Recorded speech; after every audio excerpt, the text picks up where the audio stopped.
पौराणिक कथाओं के अनुसार एक समय की बात है। रंभा और करम्भा नाम के दो भाई हुआ करते थे, जिन्होंने शक्तियों को प्राप्त करने के लिए घोर तपस्या की थी। उनकी तपस्या देखकर इंद्र को अपने राजपाट छीनने का खतरा महसूस हुआ और फिर इंद्र ने कुछ देवताओं के साथ मिलकर एक भाई को मार डाला, जिसका नाम करम्भा था। रंभा को जब अपने भाई करम्भा के मरने की खबर मिली तो वह बहुत क्रोधित हुआ। इससे रंभा में बदले की आग लग गई और इसलिए वह अपनी तपस्या में और कठोर हो गया। उसने अपनी उस उपासना से कई देवताओं को खुश किया और उन्होंने उसे वरदान भी दिया कि वह बहुत शक्तिशाली हो और वह किसी से पराजित नहीं हो सकता, न तो देवताओं से और न ही राक्षसों से। एक बार रंभा ने एक मादा भैंस को देखा और रंभा ने उसके साथ संभोग किया। इसी बीच एक नर भैंस आया और रंभा की हत्या कर दी। दुखद की बात यह थी कि रंभा ने किसी जानवर से सुरक्षित होने का वरदान नहीं लिया था। जानना चाहते हो पुराने मंदिरों के बारे में, अनोखे मंदिरों की अविश्वसनीय और रहस्यमय तथ्यों की कहानी। इस घटना ने मादा भैंस गर्भवती होगी और उसने आग में कूदकर आत्महत्या कर ली। जिस क्षण वह आग में कूदी उसी समय आग से आधा भैंस और आधा मानव बाहर आया, जिसका नाम महिषासुर पड़ा।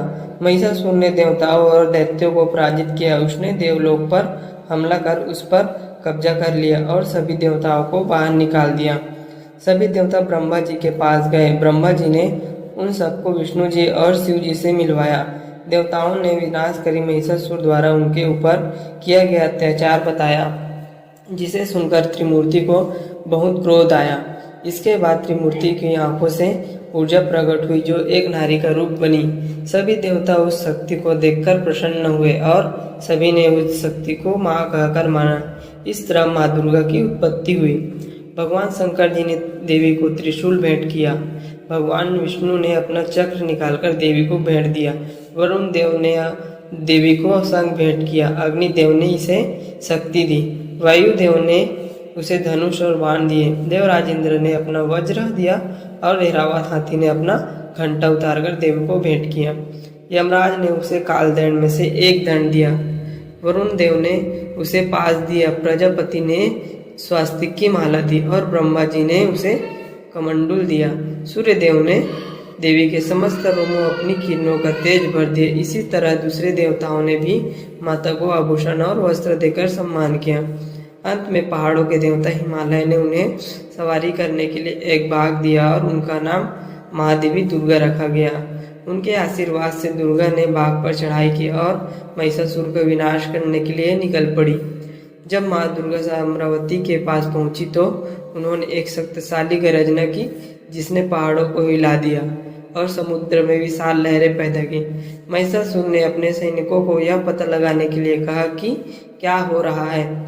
जब उसने सुना कि एक महिला उसे चुनौती दे रही है तो वह हंसा और उससे कहो कि मैं उससे शादी करके खुश रहूंगा।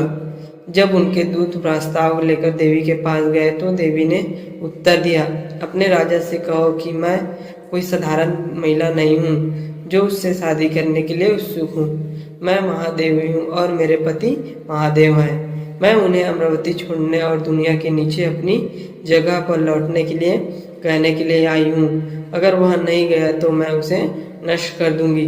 जब दूत ने आकर महिषासुर को सारी बात बताई तो महिषासुर क्रोधित हो गया। उनके प्रमुख योद्धाओं ने घमंड से कहा, यमराज, हम मूर्ख महिला को ठीक करेंगे। महादेवी से युद्ध करने के लिए उनके विस्मय और आतंक के कारण एक के बाद एक घमंडी योद्धा समाप्त हो गए। राक्षस राजा को खबर मिली और वह और भी उग्र हो गया। कायर और कमजोर वे एकमात्र महिला के साथ खड़े नहीं हो सकते थे। मैं इस मनहूस महिला को मार डालूंगा। महिषासुर ने असुरों की सेना के साथ देवी पर हमला किया, लेकिन दुर्गा ने तुरंत वापस लड़ने के लिए अपनी सांस से सैनिकों के एक विशाल टुकड़ी बनाई। महिषासुर ने उन सभी चालों को आजमाया जो वह जानता था। वह देवी को भ्रमित करने के लिए आकर बदला रहा। एक आदमी से वह एक शेर बन गया, फिर एक हाथी, लेकिन हर बार महादेवी ने उसे अपने हथियारों से गंभीर रूप से घायल कर दिया। 9 दिनों तक युद्ध चला। अंत में देवी ने असुर को मार डाला, जिसने फिर से एक विशाल भैंस का रूप ले लिया। देवी ने उस चक्र से वार किया जो विष्णु ने उसे दिया था। इसी प्रकार उसने महिषासुर के अत्याचार से दुनिया को मुक्त कर दिया। इंद्र और अन्य देवता फिर से स्वर्ग लौट आए और सब ठीक हो गया। तब से नवरात्रों के दौरान दुर्गा की पूजा की जाती है और उन्हें महिषासुर मर्दनी कहा जाता है। जय माता दी दोस्तों।